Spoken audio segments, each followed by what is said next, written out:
नमस्कार, मैं प्रिया शर्मा आपके साथ। स्वागत है आपका रॉयल बुलेटिन पर। आज की बड़ी खबर, चुनाव आयोग की तरफ से एक अहम घोषणा की गई है जो देश के हर नागरिक से जुड़ी हुई है। जी हां, मुख्य चुनाव आयुक्त ज्ञानेश कुमार ने देश भर में मतदाता सूची पुनरीक्षण की घोषणा कर दी है। इस अभियान के तहत अब देश भर में नई वोटर लिस्ट तैयार की जाएगी। सबसे पहले बात करते हैं टाइमलाइन की।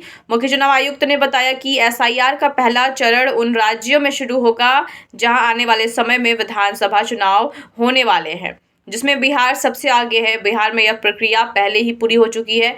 वहां करीब 7.42 करोड़ वोटरों की अंतिम सूची 30 सितंबर 2025 को जारी कर दी गई है। बिहार में 6 और 11 नवंबर को 2 चरणों में मतदान होगा, जबकि 14 नवंबर को नतीजे आएंगे। अब बात एसआईआर के दूसरे चरण की करें तो ये प्रक्रिया अब 12 राज्यों और केंद्र शासित प्रदेशों में शुरू होगी।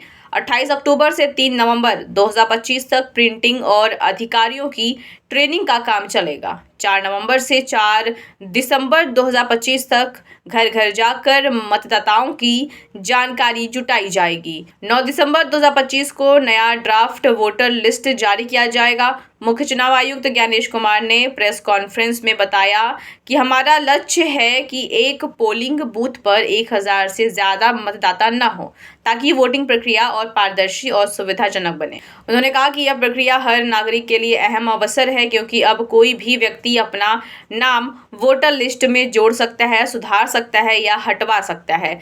एसआईआर का फेज 1 समाप्त हुआ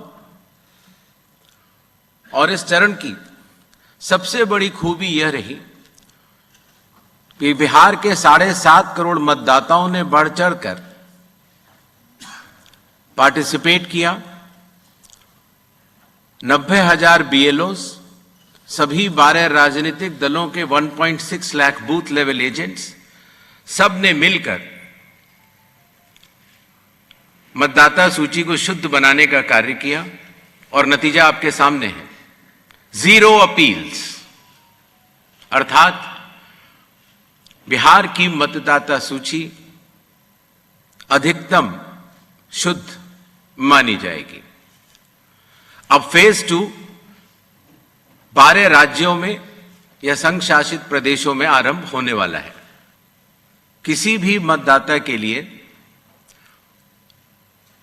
जो उसकी अर्हताएं हैं वो संविधान के अनुच्छेद 326 में लिखी गई हैं, अर्थात भारत का नागरिक होना, कम से कम आयु 18 वर्ष की होना, उस विधानसभा क्षेत्र का सामान्य निवासी होना और किसी अन्य कानून से उसको डिस्क्वालीफाई न किया गया। साथ ही उन्होंने सभी राज्य चुनाव अधिकारियों को निर्देश दिए हैं कि वे फील्ड वेरिफिकेशन के दौरान पारदर्शिता और सटीकता का पूरा ध्यान रखें।